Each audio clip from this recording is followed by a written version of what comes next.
రైతులు కాబట్టి మన బిడ్డలు కాబట్టి గవర్నమెంట్కు 500 కోట్లు నష్టం వచ్చినా సరే మొత్తం కొనురు రాని నేను చెప్పిన కొనిపించిన బాధ కాలే.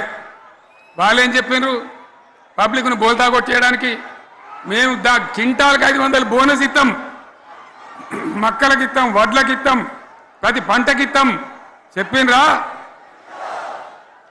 ఇటువంటివి చెప్పుడే కాదు, వీటితోని ఇంకొక 420 హామీలు చెప్పారు.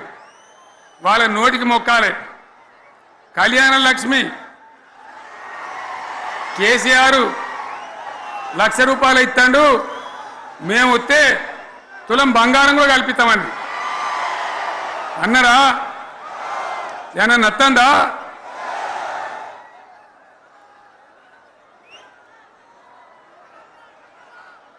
ఇక హామీలు ఇచ్చుడు కాదు, పెద్ద పెద్ద బుక్కులు వంచి ఊరూరికి వంచారు. సిగ్గులేక ఊళ్ళ పంట తిరిగి బాండ్ పేపర్లు రాసిచ్చారు. బాండ్ పేపర్లు ఇంటింటికి తిరిగిండ్రు. చెప్పిండ్రా? చాలా మంది అడిగిండ్రు. మరి మీరు అడ్డగోలు చెప్తున్నారు, అడ్డం పొడుగు చెప్తున్నారు, ఎటుపడితే అడ్డ చెప్తున్నారు, యాడికెళ్ళి ఇస్తారా భయ అని అడిగాను. పేపర్ వాళ్ళు అడిగాను. ఇప్పుడు ఆర్థిక మంత్రి ఉన్నాయన టీవీలలో చెప్పిండు, ఆయన ఇస్తాం చేసి చూపిస్తాం, మాది పేద పార్టీ, 120 ఏళ్ళ అనుభవం ఉన్న పార్టీ, మమ్మల్ని మించిన సిపాయిలు లేరు అని ఒకటి జబ్బలు తరిచే, ఒకటి మెడలు తరిచే డైలాగుల మీద డైలాగులు కొట్టి మేము ఇచ్చేస్తామన్నారు. ఇచ్చిండ్రా? ఇయ్యలే. రుణమాఫీ చేయలే. మధ్యలో పార్లమెంట్ ఎలక్షన్లు వచ్చినాయి. అప్పుడు నాకు కాలు ఇరిగింది, కుంటుకుంటున్నాం మెంటుకుంటున్నాం, మళ్ళీ నేను బయలుదేరిన. ఆ దెబ్బకి ఏం చేసిండ్రు, తెలంగాణలో ఎన్ని దేవుళ్ళు ఉన్నాయో అన్ని దేవుళ్ళ మీద ఒట్లు పెట్టుకున్నారు. పెట్టిండ్రా? బహిరంగ సభలలో ఆడిడ కూడా కాదు. ఇన్ని మాటలు చెప్పి ప్రజల్ని ఏమార్చింది. ఒక ఉచిత బస్ అని పెడితే అది జుట్లు పట్టుకొని కొట్టుకుంటానికి మనకత్తాను తప్ప ఏమనికి ఉపయోగపడ్డది లేదు. ఆ మహిళలే అంటారు మాకు ఎందుక ఉచిత బస్, దరిద్రం, మాకు అవసరమే లేదు అంటారు.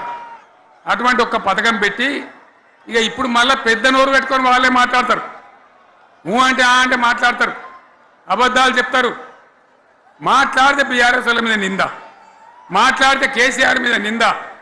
ఇది ఒక అలవాటు చేసుకొని ఎవరికి నోరుంటే వాంతే లెక్క అనే పద్ధతిలో అడ్డమైన మాటలు మాట్లాడుతూ చాలా ఘోరంగా మోసం చేస్తూ ఉన్నారు. ఎట్లున్నదంటే కాంగ్రెస్ వాళ్ళు చెప్పింది, చాలా సిపాయిలం, మా అంత సిపాయి లేడండి. లేదంటే జనం నమ్మితిమి, ఆశపడ్డాం కదా, నమ్మి బోల్తా పడ్డాం కదా, గల్లంత అయినాం కదా. ఒక ఊళ్ళే మొలక నాట్లేసే టైం వస్తే అలుకుడు చేస్తాను, వడ్లు అలుకుతాను. మొలకకు అలుకుడు చేస్తాం కదా, తుకాలు పోయేమా. పెద్ద మొగోడని కొన్ని పిలిచిరట. మొగోడని మొలకలుస్తానికి పిలిస్తే ఎలక పిల్లని చూసి ఎల్లంకల పడ్డాడు. ఇక మా అంత సిపాయిలు లేరు, మేము తెచ్చే ఇస్తాం, 6 సందమామలు పెడతాం, 7 సూర్యులు పెడతాం అని నమ్మబలికి ప్రజలను దగా చేసి మంచిగున్న తెలంగాణ నాగం పట్టించి ఓట్లు వేయించుకొని ప్రజలను మోసం చేసిండ్రు, దగా చేసిండ్రు. ఈ మాట నిజం, మీ అందరికి తెలుసు. ఇవాళ ఏం మాట్లాడతారు, మమ్మల్ని ఎవరు నమ్ముతలేడు, మాకు అప్పు ఉడతలేదు, యాడికెళ్ళి తెచ్చియాలి అని ఇప్పుడు మాట్లాడుతున్నాం. అప్పుడేమో మాకు అపారమైన అనుభవం ఉంది, మేము చేస్తామన్నారు. ఒక్క మాట చెప్తున్నాం మిత్రులారా, ఇక్కడ నోళ్ళం మనమే కాదు, నా ప్రసంగం టీవీలలో వినేటువంటి కోటాను కోట్ల మందికి కూడా నేను మనవి చేస్తా ఉన్నా. ఇంత మోసం ఉంటుందా, ఇంత దగా ఉంటుందా? ఓట్లయితే రాని అవతల పడదామని ముచ్చట్నా? ఎంతవరకు ఇది కరెక్టు? తెలంగాణ ఎంత మంచిగా పోయేది, ఇప్పుడు బొందలు పడగొట్టినరా? ఎంత ఘోరమైనటువంటి ఫలితం మనం చూస్తున్నాం. ఇవాళ ఏం జరుగుతూ ఉంది?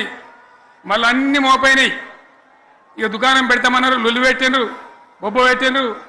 ఇక ఓట్లయినాక ఎత్తాడు, తవ్వడు, మోయాడు.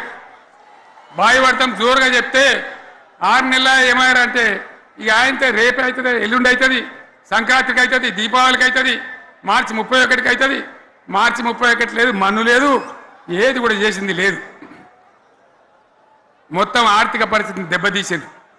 తెలివి తక్కువ పనితోని, అవివేకం వల్ల, అజ్ఞానం వల్ల పరిపాలన చేయరాక సర్వనాశనం చేసింది.